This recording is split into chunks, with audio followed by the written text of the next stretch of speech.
यीशु मसीह के नाम से सबको जय मसीह की। आज का वचन है पहला भजन संहिता उसका दूसरा वचन। परंतु वह तो यहोवा की व्यवस्था से प्रसन्न रहता और उसकी व्यवस्था पर रात दिन ध्यान करता रहता है। मेरे प्रियो, इस भजन संहिता को दाऊद नामक परमेश्वर के दास ने लिखा। वह एक राजा बना, परमेश्वर की ओर से राजा बना। वह अपने अनुभव के द्वारा और सबसे पहले परमेश्वर के आत्मा के द्वारा और अपने अनुभव के द्वारा भी यह भजन संहिता को लिखा है। जो धन्य व्यक्ति कौन है, इस विषय के बारे में पहला वचन और दूसरा वचन में कहा गया है, और तीसरा वचन में उस धन्य व्यक्ति को क्या प्रतिफल मिलेगा उस बात को भी यहाँ पर बताया हुआ है। धन्य व्यक्ति कौन है, यानी कि आशीषित व्यक्ति कौन है। जो धन्य यानी कि वह सबसे बेस्ट तरीके से जीने वाला व्यक्ति, यानी कि आशीष, परमेश्वर की ओर से आशीष पाने वाला व्यक्ति, वह बहुत भाग्यशाली व्यक्ति कह सकते हैं। धन्य व्यक्ति वह कौन है, इस वचन में दाऊद राजा कहता है कि परमेश्वर के व्यवस्था से प्रसन्न रहता है। वह धन्य व्यक्ति है जो परमेश्वर ने हमारे हाथों में उनके व्यवस्था को लिखवा कर दिया है। पुराने ज़माने में, यानी कि पुराना नियम के काल में, परमेश्वर ने जो वाचा दिया था, व्यवस्था दिया था, वो व्यवस्था जो है सबसे पहले परमेश्वर की ओर से परमेश्वर की उंगली के द्वारा एक पत्र में लिखा गया था। उसके बाद कागज में कन्वर्ट हुआ। वह जो है परमेश्वर के भवन में रहा करता था। सबसे पहले जो परमेश्वर के उंगली से जो पत्र में लिखा गया था, वह परमेश्वर के संदूक के अंदर रखा गया था।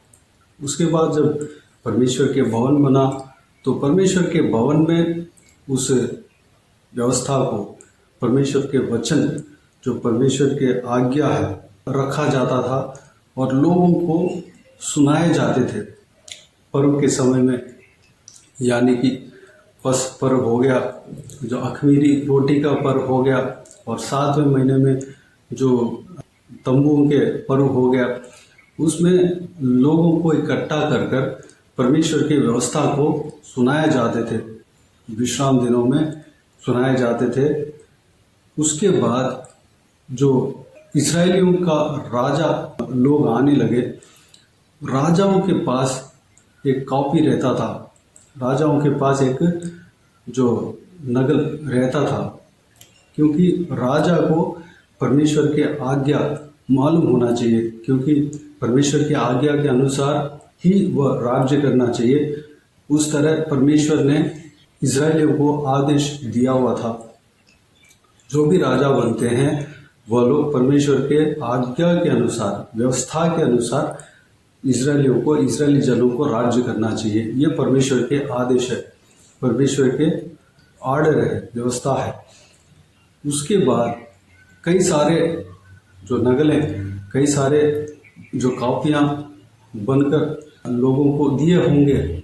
उसके बाद जो नए नियम के लोग हैं, हर एक कलीसिया में रहा करता था, क्योंकि कलीसियाएँ बढ़ते गए और कलीसिया में रहा करता था। जो नया नियम के लोगों के हरेक जनों के हाथों में परमेश्वर ये जो कागज में लिखा हुआ परमेश्वर की व्यवस्था हमें दिया है।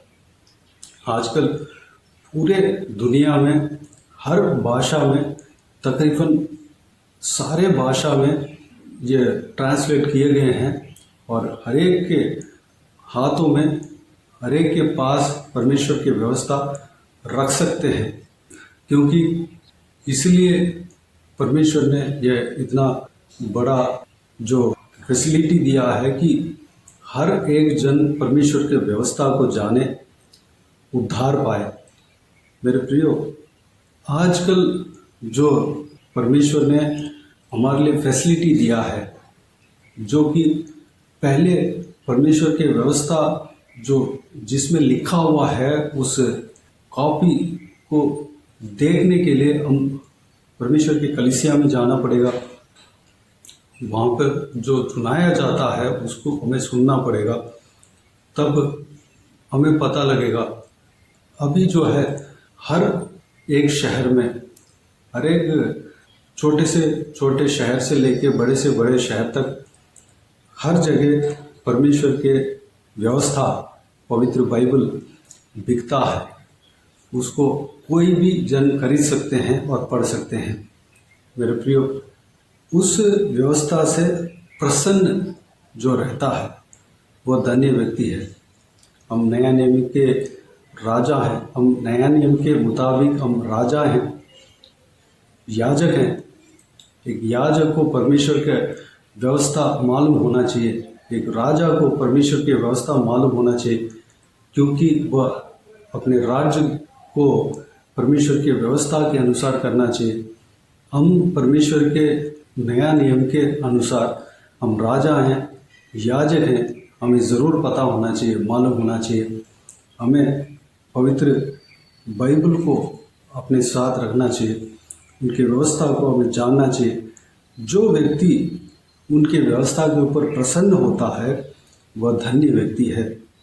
जो आशा के साथ, एक इच्छा के साथ परमेश्वर की व्यवस्था को जानने का एक अभिलाषा के साथ जो व्यक्ति पढ़ता है, जो व्यक्ति रहता है, वह जो है धन्य व्यक्ति है। परमेश्वर के वचन के ऊपर प्रसन्न हमें होना चाहिए। हम परमेश्वर के प्रेम से अगर हम भरेंगे तो ऑटोमेटिकली परमेश्वर की व्यवस्था के ऊपर हमारे अंदर प्रेम आएगा। अगर हम परमेश्वर की व्यवस्था को पढ़ेंगे तो ऑटोमेटिकली परमेश्वर के ऊपर प्रेम हमारे अंदर उभर आएगा। मेरे प्रियो, एक दूसरे से संबंध है। हम प्रार्थना करेंगे तो परमेश्वर के व्यवस्था के ऊपर हमें आशा आएगा, प्रसन्न होंगे। मेरे प्रियो, प्रभु यीशु मसीह को अगर हम जानेंगे, प्रभु यीशु मसीह को हमारा हृदय में ग्रहण करेंगे तो प्रभु यीशु मसीह का व्यवस्था के ऊपर प्रसन्नता हमारे अंदर आएगा। प्रभु यीशु मसीह के व्यवस्था को हम पसंद करने लगेंगे, बड़ी आशा के साथ पढ़ने लगेंगे। प्रभु यीशु मसीह को आप अपने हृदय में ग्रहण करेंगे तो उनके व्यवस्था के ऊपर आपको आशा आएगा, इच्छा आएगा, जानने का अभिलाषा आएगा। मेरे प्रियो, आप धन्य व्यक्ति बनेंगे। प्रभु यीशु ही यह आशा को देता है।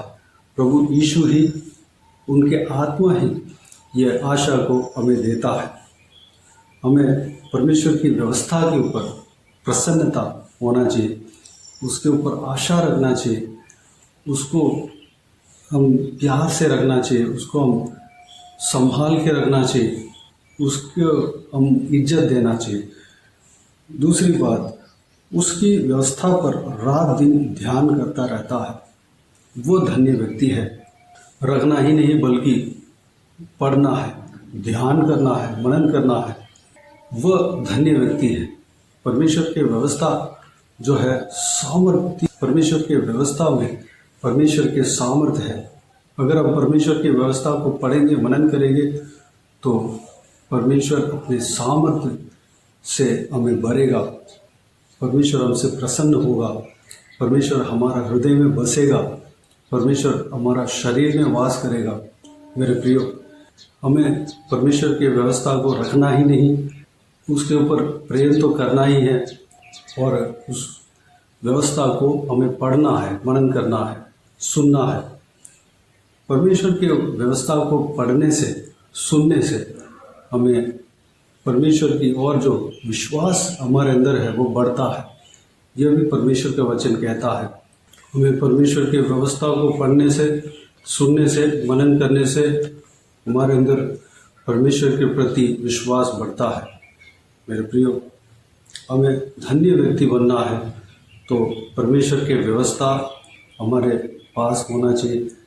जब परमेश्वर की व्यवस्था के ऊपर प्रसन्न हम करते हैं तो हम धन्य व्यक्ति बनते हैं। ऑटोमेटिकली हम उस व्यवस्था को पढ़ने लगते हैं, साथ में रखने लगते हैं, और जब हम परमेश्वर की व्यवस्था को ध्यान करते हैं, मनन करते हैं, तो हम धन्य व्यक्ति बनते हैं, हम भाग्यशाली व्यक्ति बनते हैं। मेरे प्रियो, जब हम प्रभु यीशु मसीह को ग्रहण करते हैं तो हम परमेश्वर के व्यवस्था के ऊपर जो प्रसन्नता है वह हमारे अंदर आ जाता है। प्रभु यीशु मसीह आत्मिक जीवन का मूल है। प्रभु यीशु मसीह को अगर हम फॉलो करेंगे, प्रभु यीशु मसीह को अगर हम ग्रहण करेंगे, तो हम भाग्यशाली हैं, क्योंकि प्रभु यीशु मसीह को अगर हम अपनाएंगे, अपना हृदय में ग्रहण करेंगे, तो उनके व्यवस्था के ऊपर प्रसन्न होंगे, उनके व्यवस्था के ऊपर आशा हमारे अंदर आएगा, उनके व्यवस्था को पढ़ने का, जानने का इच्छा हमारे अंदर आएगा, ध्यान हम देंगे, परमेश्वर की व्यवस्था के ऊपर ध्यान देंगे। मेरे प्रियो, इस कार्य को करने के लिए, परमेश्वर के व्यवस्था के ऊपर प्रसन्न होने के लिए, परमेश्वर की व्यवस्था पे दिन रात ध्यान करने के लिए, जब भी समय मिलता है परमेश्वर के वचन को पढ़ने के लिए, मनन करने के लिए, जानने के लिए अपने आप को परमेश्वर के हाथों में समर्पित करें। आइए हम प्रार्थना में जाएं। प्यारे पिता, दयालु परमेश्वर, आपको धन्यवाद देता हूँ आज के इस आपके बहुमूल्य वचन के लिए। आपको धन्यवाद देता हूँ परमेश्वर, बीते हुए दिनों में हमें संभाला, बचाया, सुरक्षित रखा। आपको धन्यवाद देता हूँ आज के दिन में एक परमेश्वर धन्य व्यक्ति कौन है, इस विषय के बारे में हमने मनन किया, जो कि दाऊद राजा ने परमेश्वर इस भजन संगीता के द्वारा हमें बताया है। पिता, दाऊद राजा के लिखे हुए भजन संगीता के द्वारा हमने मनन किया है। पिता, धन्यवाद देता हूँ, वो वचन आपने हमें दिया है परमेश्वर। पिताजी, हम धन्य व्यक्ति बनने पाए, भाग्यशाली व्यक्ति बनने पाए परमेश्वर। पिता, आपको हम ग्रहण करने पाए, आपकी व्यवस्था को हम जानने पाए, पढ़ने पाए, उस आपकी व्यवस्था के ऊपर प्रसन्न होने पाए। पिता, अनुग्रह देना ताकि हम आशीष पा सके परमेश्वर। पिताजी, अगर हम आपकी व्यवस्था के ऊपर प्रसन्न होते हैं, आपके व्यवस्था को दिन रात मनन करते हैं, तो परमेश्वर हम जो इस अध्याय में तीसरा वचन में जो आशीष लिखा हुआ है पिता, जो कि हम बहती नालियों के किनारे लगाया हुआ वृक्ष के समान होंगे, अपने ऋतु में वह जैसे वह वृक्ष फलता है वैसे हम फलेंगे परमेश्वर। जैसे उसके पत्ते कभी मुरझाते नहीं, वैसे हम भी हरे भरे रहेंगे परमेश्वर। हम जो भी कार्य करते हैं उसमें हम सफलता पाएंगे परमेश्वर। धन्यवाद देता हूँ पिता, ये सारा आशीष हमें देंगे। धन्यवाद देता हूँ पिता परमेश्वर, आपकी व्यवस्था को हमारे हाथों में दिया है पिता, जो कि पुराना नियम में हर इंसान के पास रखना मुमकिन नहीं था पिता। आजकल इतना फैसिलिटी आपने हमें दिया है कि परमेश्वर हम सब आपकी व्यवस्था को रख सकते हैं परमेश्वर। पिता, हम आपके व्यवस्था को रखने पाए पिता, आपकी व्यवस्था के ऊपर प्रसन्न होने पाए परमेश्वर, आपकी व्यवस्था को हम प्रेम करने पाए, संभालने पाए परमेश्वर। हालेलुया, इच्छा के साथ हम पढ़ने पाए परमेश्वर। पिता, उस आपकी व्यवस्था को जानने के लिए हम परमेश्वर मन लगाने पाए, दिन रात मनन करने पाए पिता, अनुग्रह देना। तब हम परमेश्वर धन्य व्यक्ति बनेंगे पिता। धन्यवाद, आशीषित व्यक्ति बनेंगे। धन्यवाद देता हूँ, हम जो कुछ भी काम करेंगे उसमें सफलता हम पाएंगे पिता। धन्यवाद देता हूँ परमेश्वर। बाकी सारे बातों को आपके हाथों में सौंपते हैं। हर एक व्यक्ति जो इस वीडियो को देख रहे हैं, हर एक जन इस कार्य को करने पाए पिता, दिन रात आपकी व्यवस्था को मनन करने पाए, पढ़ने पाए पिता। जो भी आपके व्यवस्था को नहीं रखा, पवित्र बाइबल को नहीं रखा, रखने पाए, अनुग्रह देना पिता, उन्हें दिलाना परमेश्वर। धन्यवाद। बाकी सारे बातों को आपके हाथों में सौंपते हैं। सारा आदर, महिमा, जलाल आपको मिलते रहे। इस वीडियो को देखने वाले हर एक जनों के जीवन में कार्य करना पिता, किसी भी कोई भी कमी घटी ना होने देना, भरपूर आशीष देना। कोई भी जन बीमार हो उनको आपके हाथों में सौंपते हैं, उन्हें छूना, चंगा करना प्रभु यीशु मसीह के नाम से चंगा होने पाए। अगर किसी को दुख हो, तकलीफ हो, सारा दुख तकलीफ को दूर करना, परेशानी को दूर करना, आंसुओं को पहुँचना, जिनको जो कुछ भी प्रार्थना का विषय, सारा प्रार्थना का विषय का उत्तर देना। महिलाओं को आपके हाथों में सौंपते हैं, छोटे बच्चों को आपके हाथों में सौंपते हैं, बुजुर्ग व्यक्तियों को आपके हाथों में सौंपते हैं। हर एक के संग रहना, सुरक्षित रखना पिता, हर एक के काम में आशीष देना पिता, नौकरी में, पढ़ाई में, बिजनेस में, घर के काम में, हर एक काम में तरक्की देना, उन्नति देना। बाकी सारे बातों का आपके हाथ में सौंपते हैं। हर एक जनों को सुरक्षित रखना, आपके लहू से छिपाना, संभालना, बुराई से बचाना, दुष्ट मनुष्य से बचाना, दुष्ट लोगों से बचाना। पिता धन्यवाद, बाकी सारे बातों को आपके हाथ में सौंपते हैं। सारा आदर महिमा जलाल आपको मिलते रहे। सारा दुआ प्रार्थना को प्रभु यीशु मसीह के नाम से मांगते हैं, सुन और ग्रहण कर। आमीन आमीन। प्रभु यीशु मसीह के नाम से प्रभु यीशु मसीह का आशीष और अनुग्रह हम सभी के ऊपर बने रहे। आमीन आमीन। मेरे प्रिय, इस चैनल को सब्सक्राइब करें और शेयर करें। अगर किसी को भी प्रार्थना का विषय हो तो डिस्क्रिप्शन में दिए हुए नंबर पर कॉल करके प्रार्थना करा सकते हैं। हम आपके लिए प्रार्थना करेंगे। आप अपने व्यक्तिगत प्रार्थना में हमारे लिए प्रार्थना कीजिए, इस सेवकाई के लिए, इस सेवकाई का उन्नति के लिए, इस सेवकाई में जुड़े हुए हर एक जन के लिए, हर एक आत्मिक उन्नति के लिए, तरक्की के लिए, आत्मिक आशीष के लिए, संसारिक आशीष के लिए, पारिवारिक आशीष के लिए प्रार्थना करें। प्रभु यीशु आप सबको आशीष दे। इस सेवकाई के द्वारा परमेश्वर आपके जीवन में कार्य किया हो वह भी हमें बता सकते हैं, ताकि हम सब मिलकर परमेश्वर को धन्यवाद दे सके, महिमा कर सके। प्रभु यीशु आप सबको आशीष दे। आमीन आमीन।